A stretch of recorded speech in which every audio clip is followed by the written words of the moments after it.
మాస్టర్తో మాట మంతి కార్యక్రమానికి స్వాగతం. నేను మీ మాస్టర్ దుర్గాప్రసాద్. ఈరోజు మనతో పాటు ప్రముఖ యాస్ట్రో సైకాలజిస్ట్ ఎస్వి నాగనాథ్ గారు ఉన్నారు.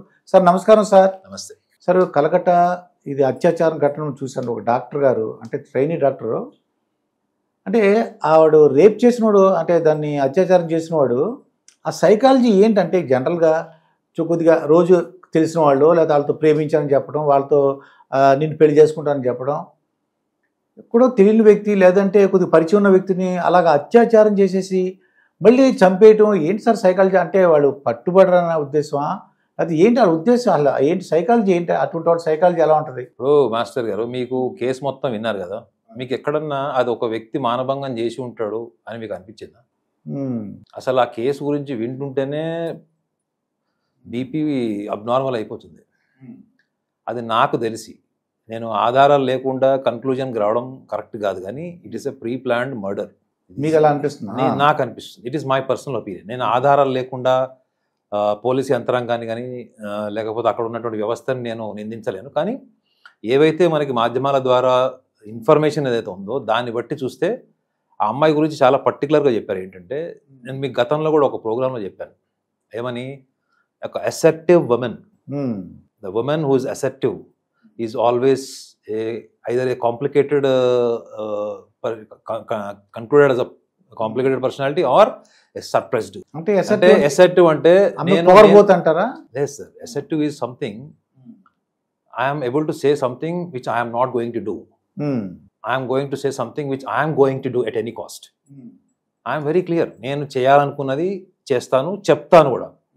నాకు ఏదైతే అసాంఘికం అనిపించిందో, చట్ట విరుద్ధం అనిపించిందో, రాజ్యాంగానికి విరుద్ధం అనిపించిందో, నేను దానికి వ్యతిరేకంగా పోరాడతాను. వ్యవస్థలో ఉన్నటువంటి లూప్ హోల్స్ని నేను ఎత్తి చూపిస్తాను. అలాంటప్పుడు చాలామంది ఇంట్రోవర్ట్స్ ఉంటారు సార్. ఎందుకు, మనకెందుకు వచ్చింది, నలుగురితో నారాయణ, ఇట్లాంటి మైండ్ సెట్ వాళ్ళు ఇవి ఎక్కువ కనపడతారు. ఈ చనిపోయిన అమ్మాయి ఆ కేటగిరీ అని నాకు అనిపించలేదు. ఎందుకంటే ఆమె ఫోన్ కాల్ నుంచి ఇన్ఫర్మేషన్ తీసుకున్నా, ఆమె గతంలో వాళ్ళ స్నేహితులతో వాళ్ళతో కూడా విభేదించినటువంటి విషయాలు ఇవి, వీటిని మనం కనుక అనాలిసిస్ చేస్తే ఈమె, ఇప్పుడు చూడండి సార్, కామన్ సెన్స్ ఏంటంటే, చాలామంది ఒక ఇన్స్టిట్యూషన్లో కాలేజీలో చదువుకునేవాళ్ళు, వాళ్ళు అక్కడ ఎన్విరాన్మెంట్లో ఏం జరుగుతుందో అంతా అబ్జర్వ్ చేస్తారు. అబ్జర్వ్ చేసినప్పుడు మనం ఏం చేస్తాము, మనం క్యాంటీన్లోనో, డిన్నర్ టైంలోనో, లేకపోతే పడుకున్నప్పుడు మనం షేర్ చేసుకుంటాం. అరే, ఈ వ్యవస్థ ఇట్లా ఉంది, ఈ కాలేజీలు ఇట్లా ఉంది, ప్రిన్సిపల్ ఇట్లా ఉన్నాడు, స్టాఫ్ ఇట్లా ఉంది, సెక్యూరిటీ ఇట్లా ఉంది, మనకు తెలిసినవి, మన కళ్ళతో చూసినవి మనం చెప్తాం. సో ఈ అమ్మాయి అక్కడ వ్యవస్థలో జరుగుతున్నటువంటి కొన్ని లూప్ హోల్స్ని ఎక్కడో బహిరంగంగా మాట్లాడేది. ఇది వాళ్ళ అబ్జర్వేషన్కి వెళ్ళింది. అంటే ఇప్పటి వరకు ఉన్నటువంటి ఇన్వెస్టిగేషన్ ఇన్ఫర్మేషన్ని మనం అనాలిసిస్ చేస్తే ఈ అమ్మాయి డెఫినెట్లీ ఈమె మంచి expressive, socially very much concern అని నాకు అనిపించింది. సో అలాంటప్పుడు మీకు ఇంకో నలుగురికి చెప్పింది సార్, కానీ మీరు అక్కడతో ఆపరు కదా. మీరు ఆ విషయం ఎవరితోనో చెప్పడము, లేదా మీరు హాస్పిటల్ మేనేజ్మెంట్కి ఎవరైనా మీరు ఫేవర్ కూడా ఉండొచ్చు కదా, ఇన్ఫార్మర్ కూడా ఉండొచ్చు కదా. ఇది ఒక హయ్యర్ అథారిటీకి తెలియకుండా ఈ అమ్మాయికి 36 hours ఎట్లా వీళ్ళు డ్యూటీ వేశారన్నది, that is against the rule of the hospital or any hospital according to the medical rule, అంటే మనకి ఇచ్చిన ఇన్ఫర్మేషన్ ప్రకారం. సో ఒక సిస్టమేటిక్గా ఆమెకి 36 hours డ్యూటీ వేశారా, 36 గంటలు పనిచేసిన అమ్మాయికి రెస్ట్ లేకపోతే ఆమె ఫిజికల్ ఎండ్యూరెన్స్ ఎట్లుంటుంది, బలహీనంగా ఉంటుంది. నార్మల్గా ఉన్నదానికంటే ఒక 10 to 20% ఆమెకి తక్కువ ఉంటుంది రెసిస్టెన్స్ అది. సో ఇక్కడ మనం చూడాల్సిన కోణం ఏంటంటే, ఇది ఒక అడ్మినిస్ట్రేషన్ ఫెయిల్యూర్ అండి. మనం అక్కడ ఉన్నటువంటి పొలిటికల్ అడ్మినిస్ట్రేషన్ గురించి కాదు, కానీ హాస్పిటల్ అడ్మినిస్ట్రేషన్ గురించి చూస్తే ఇందులో 3 లూప్ లైన్స్ ఉన్నాయి. ఒకటి హాస్పిటల్ మేనేజ్మెంట్, అందులో ప్రమేయం ఉంది, అర్థమైందా, ప్లస్ ఇంకోటి ఈమె కలీగ్స్ది కూడా ఉంది అని కూడా ఒక వాదన వచ్చింది. ఈమెతో పనిచేసే వాళ్ళ స్టాఫ్, ఆమె అంతకుముందు అంటే ఎగ్జాక్ట్లీ ఆమె పడుకోవడానికి వెళ్ళినటువంటి ఆ రెస్ట్ రూమ్కి ఎక్కడికైతే వెళ్ళారు, ఆమె సెమినార్ హాల్లో కూడా వెళ్ళినప్పుడు అంతకుముందు ఒక 4-5 స్నేహితులతో ఉన్నారు, వాళ్ళతో ఏదో ఆర్గ్యుమెంట్ కూడా జరిగింది అన్నారు. ఆ 4 కూడా సస్పెక్ట్ చేస్తున్నారు ఇప్పుడు, ఒకవేళ వీళ్ళు కూడా ఏమైనా చేసి ఉండొచ్చు అన్నది.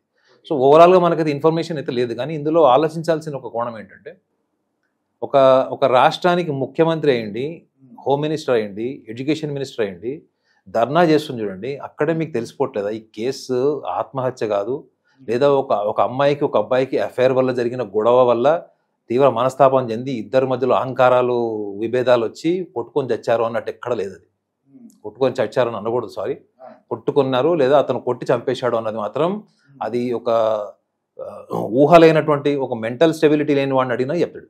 ఓకే. సో ఒక చీఫ్ మినిస్టర్ తన అడ్మినిస్ట్రేషన్ ఫెయిల్యూర్ని కప్పించుకోవడానికి ఎంత ఆగస్టు 9th నుంచి ఆగస్టు 20th వరకు ఎన్ని డ్రామాలు ఆడాలో అన్ని డ్రామాలు ప్లే చేశారు, ఎవిడెన్సెస్ అన్ని డెమాలిష్ చేశారు. సో ఈ యాంగిల్లో మనం చూసుకుంటే ఆ రాష్ట్రంలో ఈ ఇన్సిడెంట్ ఒకసారి మొన్ననే ఫస్ట్ టైం అందని మీరు అనుకుంటున్నారా? ఈ అమ్మాయి ఎలా రేపులు అయినాయో అలాంటి రేప్స్ చాలా జరిగి ఉంటాయి సార్. అత్యాచారాలు, ప్రాబబిలిటీస్, సారీ, ఈ అత్యాచారాలు, మానభంగాలు. కానీ చాలా మంది ఆడవాళ్ళు సైలెంట్గా ఉండుండొచ్చు. ఓకే, సైలెంట్గా ఉండుండొచ్చు. ఎందుకు? వాళ్ళు తిరగబడితే వాడు రేపొద్దున వాళ్ళ ఉనికి, వాళ్ళ కెరియర్, వాళ్ళ ఫ్యామిలీ, వాళ్ళకి ఇవన్నీ కూడా వాళ్ళకి ప్రాబ్లం అవుతుంది. రెండోది, ఆ అమ్మాయి ఆడియో టేప్లో వచ్చినటువంటి విషయం కూడా ఏంటంటే ఇక్కడ ఉన్నటువంటి ప్రిన్సిపల్ కూడా చాలా పొలిటికల్లీ సపోర్టెడ్, అంటే local ruling party political support ఉన్నాడు. అతన్ని మనం ఎదుర్కొని ఏమీ చెయ్యలేము. మీరు నేను కాలేజ్ చదువుకున్నాం సార్, మనం కాలేజీలో ఉద్యమాలు కూడా చేశాము, ఉద్యమాల్లో పార్టిసిపేట్ చేశాము. టైం బీయింగ్ తీసుకెళ్లి పోలీస్ స్టేషన్లో కూడా రిజర్వేషన్ టైంలో లోపల పెట్టారు. వాళ్ళు సాయంత్రం వదిలేస్తారని కూడా వేరే విషయం. కానీ ఎవరికి ఎంత బ్యాకింగ్ ఉంది, ఎవరు ఏ స్థాయి ఉన్నారంటే ఆ పిల్ల ఎంత, అమ్మాయి ఎంత ఇన్వెస్టిగేషన్ ఇన్ఫర్మేషన్ ఉందో మీరు ఆలోచించండి మైన్యూట్గా. ఈ ప్రిన్సిపల్కి పొలిటికల్ బ్యాకింగ్ ఉంది అంటే ఆ అమ్మాయి బేసికల్లీ ఆమె ప్రొఫెషనల్లీ డాక్టర్ అయ్యిండొచ్చు, కానీ ఆమెకి ఒక సోషలిస్ట్ భావాలు ఉన్నట్టు మీకు అనిపించట్లే? ఒక డాక్టర్ ఎంతవరకు మెడికల్ యాంగిల్లో ఆలోచిస్తారు, కానీ ఆమె ఏంటి అడ్మినిస్ట్రేషన్ అంతా స్టడీ చేసింది ఆమె. అయితే ఒక ఎవడో అమాయకుడు దొరికాడు, వాడు చేశాడు అంటున్నారు. ఇప్పుడు తెలుస్తుంది కదా సార్. ఇప్పుడు మనకి ఫోరెన్సిక్లో అతని స్పర్మ్ మ్యాచ్ అవ్వాలి, 150 ml స్పర్మ్లో అతని స్పర్మ్ మ్యాచ్ అవ్వాలి. అసలు యాక్చువల్గా చూస్తే 150 ml దొరికిందంటే ఫోరెన్సిక్ వాళ్ళు మొత్తం డిస్క్రిమినేషన్ చేసి ఎవరెవరు ఇందులో కల్ప్రిట్స్ అనేది మొత్తం తీసి చూపించేస్తారు. ఒక చిన్న వెంట్రుక దొరికినా చాలు సార్, ఒక చిన్న స్కిన్ పార్టికల్ దొరికినా కానీ ఫోరెన్సిక్ డిపార్ట్మెంట్. కానీ ఇప్పుడు అక్కడ ఎంతవరకు ఆ ఇష్యూ మీద అంత ట్రాన్స్పరెన్సీగా అది బయటికి ఇన్ఫర్మేషన్ వస్తుంది అన్నది కూడా మనం వెయిట్ చేసి చూడాలి. కానీ నా యాంగిల్ ఆఫ్ థాట్ ఏంటంటే మాత్రం ఇటువంటివి జరిగినప్పుడు, ఇటువంటి ఇన్సిడెంట్ జరిగినప్పుడు, ఇట్లాంటి అత్యాచారాలు మానవంగా జరిగినప్పుడు, ఒక హాస్పిటల్లో అంత దారుణంగా ఒక అమ్మాయిని చంపేశారంటే మిగతా రూమ్లో చప్పుడు రాకపోవడము, మిగతా సిబ్బంది అక్కడ ఎవ్వరు లేరు, అక్కడ ఎవరికి తెలియదు అన్నది నిజంగా అసలు వినడానికి ఎంత హాస్యాస్పదంగా ఉంది చెప్పండి. మెడ బోన్ ఇరిగిపోయింది, బాడీలో పెల్వి బోన్ 2 కూడా ఇరిగిపోయినాయి, బోన్స్ ఇరిగిపోయినాయి ఆమెకి, సివియర్ స్టాబింగ్స్ ఉన్నాయి ఆమెకి, బాడీ మీద టీత్ మార్క్స్ ఉన్నాయి, నెయిల్స్తో కట్ చేసినవి ఉన్నాయి, 24 ప్లేసెస్లో ఆమెకి ఇంజురీస్ ఉన్నాయి. సో ఇవన్నీ జరుగుతున్నా కానీ చుట్టుపక్కల ఏమి తిరిగినట్టు అందరు మెడిటేషన్ చేస్తూ కూర్చున్నారు సార్. సో ఇది పక్కా ఆర్గనైజ్డ్ ప్లాన్డ్ మర్డర్ ఇది నాకు తెలిసి. ఇప్పుడు రేపు పొద్దున నిజాలన్నీ బయటకు వస్తే ఇందులో ఒక 10 మంది వరకు ఉండొచ్చని ఆల్రెడీ ప్రముఖులు, డాక్టర్స్ కూడా వాళ్ళ ఒపీనియన్ చెప్పారు. సో రేపు పొద్దున వాళ్ళందరూ కూడా ఇదే పొలిటికల్ బ్యాక్గ్రౌండ్తోని వాళ్ళు తప్పించుకుంటారా, రేపు పొద్దున శిక్షార్హులు అవుతారా వాళ్ళందరూ అనేది మనం వెయిట్ చేసి చూడాలి. అంటే సైకాలజీ ఏంటి? ఆ 10 మంది 10 మంది అనుకోండి, 10 మంది 1 by 1 అంటే ఏంటి సైకాలజీ? ఇప్పుడు మనము సైకలాజికల్ డైమెన్షన్లో ఆలోచిస్తే అక్కడ ఎన్విరాన్మెంట్ని ఫస్ట్ తీసుకుంటాం సార్. ఎన్విరాన్మెంట్ అంటే అక్కడ ఏమేమి వివాదాలు ఉన్నాయి, అక్కడికి డ్రగ్ మాఫియా అంటే హాస్పిటల్కి డ్రగ్ మాఫియా కూడా ఉంది. రెండోది హాస్పిటల్ మేనేజ్మెంట్ కరప్టెడ్, అంటే ప్రిన్సిపలే అక్కడ చాలామంది స్టూడెంట్స్ దగ్గర లేకపోతే పేషెంట్స్ దగ్గర కూడా డబ్బులు అవినీతిగా సంపాదించినట్టు, చాలామంది ఆడవాళ్ళని ఇట్లానే మాలస్టేట్ చేసినట్టు కూడా ఇప్పటి వరకు ఇన్ఫర్మేషన్ ఉంది. అతన్ని ఇమీడియట్గా సస్పెండ్ చేయకుండా వేరే కాలేజ్కి కూడా అతన్ని పోస్టింగ్ ఇచ్చారు. సో ఇందులో మనం చూడాల్సిన సైకలాజికల్ యాంగిల్ ఏంటంటే వాళ్ళందరూ అందులో అంత దారుణంగా ఆ ఇన్సిడెంట్లో పార్టిసిపేట్ చేశారంటే సింపుల్గా ఆలోచించండి, వాళ్ళ ఆత్మవిశ్వాసం ఏంటి? మన మీద కేసు రాదు, మొత్తం అడ్మినిస్ట్రేషన్ మన చేతిలో ఉంది. ఎందుకు? ఇవన్నీ కూడా రూలింగ్ పార్టీ మీదనే ఉన్నాయి కదా, ఇప్పుడు అక్కడ బ్లేమ్ అంతా ఉంది. కాబట్టి అక్కడ మనం చూడాల్సిన సైకలాజికల్ డైమెన్షన్ ఏంటంటే హాస్పిటల్లో ఇట్లాంటివి గతంలో కూడా జరగకుండా ఒక 10 మంది వచ్చి ఒక అమ్మాయిని అంత దారుణంగా చంపడం అన్నది ఈజ్ ఇట్ పాసిబుల్? ఇట్లాంటివి మర్డర్లో ఉండకపోయిండొచ్చు సార్, కానీ మానభంగాలు, ఇట్లాంటి ఆకృత్యాలు, మాలస్ట్రేషన్స్ అన్నది ఆ హాస్పిటల్లో మోస్ట్ కామన్ థింగ్ అయింటుంది. లేకపోతే మేనేజ్మెంట్కి తెలిసినప్పుడు యాక్షన్ ఎందుకు తీసుకోదు? దీనికి రిలేటెడ్గా 2 ఎంపీలు కూడా హాస్పిటల్ ప్రిన్సిపల్ మీద కంప్లైంట్ చేస్తే వాళ్ళిద్దరిని కూడా హాస్పిటల్ రెస్పాన్సిబిలిటీస్ నుంచి వాళ్ళ డెసిగ్నేషన్ కూడా తీసేశారు. కానీ అక్కడ ఉన్న ఒక సెక్యూరిటీ గార్డ్ని తీయలేదనే కదా ఇప్పుడు అంతా వచ్చింది. ఇప్పుడు ఆ సెక్యూరిటీ గార్డ్ మీద ఇక్కడ ఇష్యూ అంతా వచ్చింది. సో మనం సైకలాజికల్ యాంగిల్లో చూస్తే ఏంటంటే అక్కడ ఎవడు పట్టించుకోవడం అర్థం సార్. అక్కడ ఏంటి, అక్కడ అది ప్రతిదీ కూడా కామన్, అది ఎవరు తీసుకోరు. కానీ ఈ అమ్మాయిని మర్డర్ ఎందుకు చేశారు, ఎందుకు చంపారు? రేప్ చేశారు, కరెక్టే, రేప్ చేశారు, కరెక్ట్ అని కాదు, రేప్ చేశారు, మర్డర్ ఎందుకు చేశారు? సో ఆమె బతుకుండడం వల్ల ఎవరికో థ్రెట్ ఉంది, మీరు అంటున్నారు కదా, what is the psychology? There is a threat. There is a threat for higher management or some other people who are very much responsible as an administration of the hospital. So వాళ్ళు రేపు పొద్దున వాళ్ళ జీవితాలు road మీదకి వస్తాయి కదా.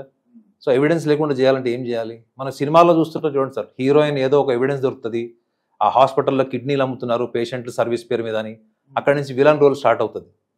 So నాకు తెలిసి ఈ హాస్పిటల్లో ఇట్లాంటి దారుణాలు గతంలో కూడా జరిగినాయి. చాలామంది మహిళలు, ఆడవాళ్ళు వాళ్ళు మౌనంగా ఉంటుంటారు పరిస్థితులు, అక్కడ వాళ్ళ కెరియర్ని దృష్టిలో పెట్టుకొని. లేకపోతే రాత్రి ఇంత పథకం ప్రకారం ఒక అమ్మాయిని చంపేసి పేరెంట్స్ మళ్ళీ ఈవినింగ్ 4 o'clock వచ్చే వరకు వాళ్ళకి డెడ్ బాడీ చూపించకపోవడము, మళ్ళీ ఎవిడెన్సెస్ని మాయ చేయడం కోసం అక్కడ ఒక 200-300 మంది వచ్చి దాన్ని డెమాలిష్ చేయడము, ఇవన్నీ జరగడం ఒక పక్కనైతే అక్కడ ఉన్న ముఖ్యమంత్రి 1000 మంది మహిళలను వేసుకొని ఎవరి మీద ధర్నా చేస్తుంది సార్? ఇప్పుడు Bumrah fast bowler, Bumrah wicket bowling వేసి మళ్ళీ ప్యాడ్లు కట్టుకుని వచ్చి బ్యాటింగ్ చేస్తాడా? తన బౌలింగ్ తనే వేసుకుని తనే బ్యాటింగ్ చేస్తాడా? ఇప్పుడు చెస్కి 2 వైపులా ఆమెనే ఉంది, హోమ్ మినిస్టర్ ఆమెనే. ఎవరికి అగేన్స్ట్ ఫైట్ చేస్తుంటారు? ఆమె తన పదవి కాపాడుకోవడానికి చేస్తుందా? తన పదవి, తన పార్టీ కంటే ఆ పిల్ల జరిగిన ఆకృత్యం ముఖ్యం కదా? చెప్పండి, ఏది ముఖ్యం? మరి ఆ అమ్మాయిని కాపాడటమే ముఖ్యం, పదవి కాదు కదా. ఎమోషన్ ఏంటి సార్? మీరు అన్నట్టు సైకాలజీ అన్నది ఎవరికి ఉంది అక్కడ ఎమోషన్? చెప్పండి. అడ్మినిస్ట్రేటర్, చీఫ్ మినిస్టర్, ఆమె డ్రామటైజ్ ఎట్లా అవుతుంది? ఆమె అంటే ఈ సైకాలజీ ఏంటంటే మీరు అన్న 10 మంది ఉన్నప్పుడు 8 మందో 10 మంది అనుకోండి, వాళ్ళ సైకాలజీ ఏంటంటే ఆ అమ్మాయిని చంపాలని తప్ప. అక్కడ rape was not target sir. Rape was not target. They want to finish the women. ఆ అమ్మాయిని చంపడం టార్గెట్. ఆ ప్రాసెస్లో ఏముంది? ఆమె చనిపోయిన తర్వాత కూడా రేపు మానభంగం జరిగిందా, చనిపోక ముందు జరిగిందా, ఆమె కాన్షియస్లో ఉన్నప్పుడు జరిగిందా అన్నది రేపు రిపోర్ట్స్ వస్తాయి కదా. ఈ పోలీస్ ఇన్వెస్టిగేషన్ ఆల్రెడీ సిబిఐలో ఉంది. సో డీటెయిల్స్ అన్ని ఎవ్రీ 2 hours డిక్లేర్ చేయమని కూడా వచ్చింది. So definitely target was not rape, the target was murder.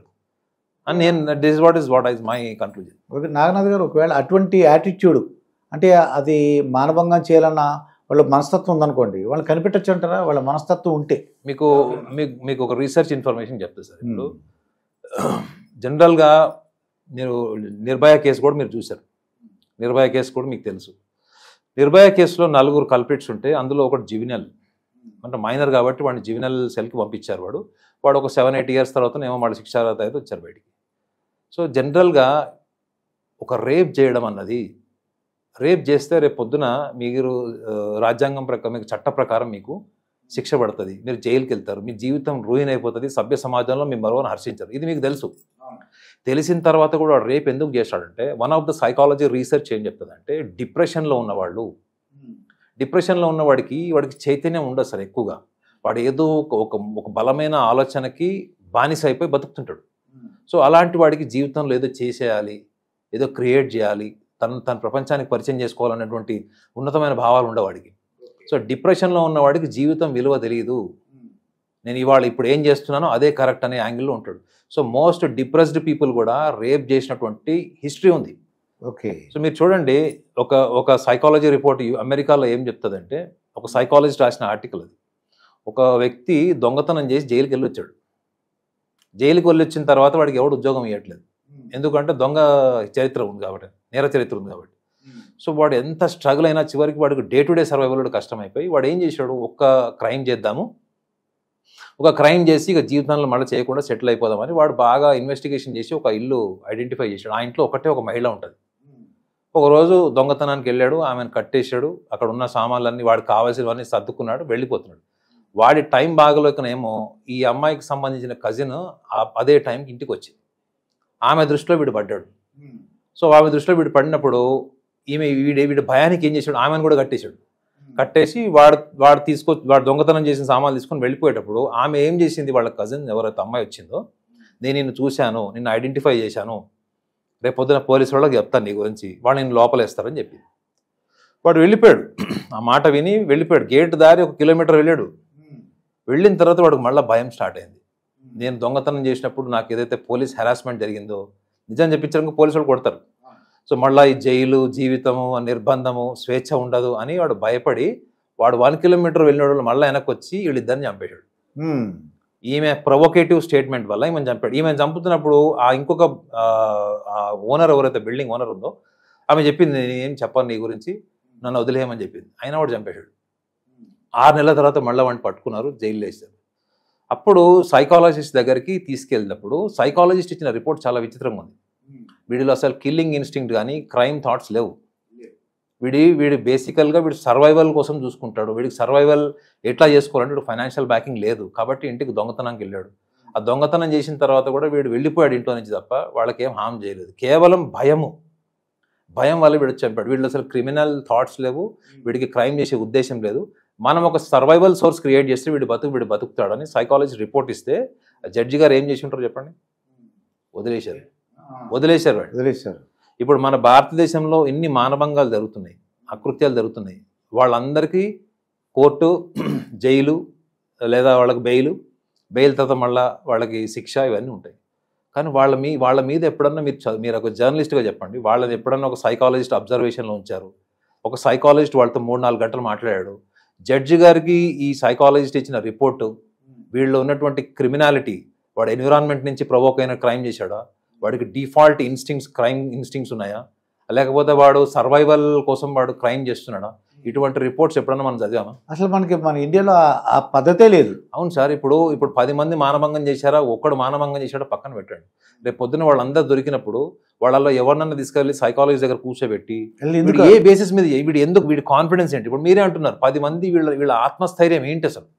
అంత బ్రుటల్గా చంపారు, వీళ్ళ ఆత్మస్థైర్యం ఏంటి అంటే రేపు మనం తప్పించుకుంటామా? మన చట్టాలు అంత బలహీనమైనవా? వీళ్ళ నమ్మకం ఏంటి అసలు? అంత లేదా డ్రగ్ మోడ్లో ఉన్నారా వాళ్ళు, ఇంటాక్సికేటెడ్ మోడ్లో ఉన్నారా వాళ్ళు? సో ఏ సైకలాజికల్ మోడ్లో వీళ్ళు ఈ క్రైమ్ చేశారు అన్నది ఒక సైకాలజిస్ట్ దగ్గర తీసుకెళ్ళిన హిస్టరీ చెప్పండి.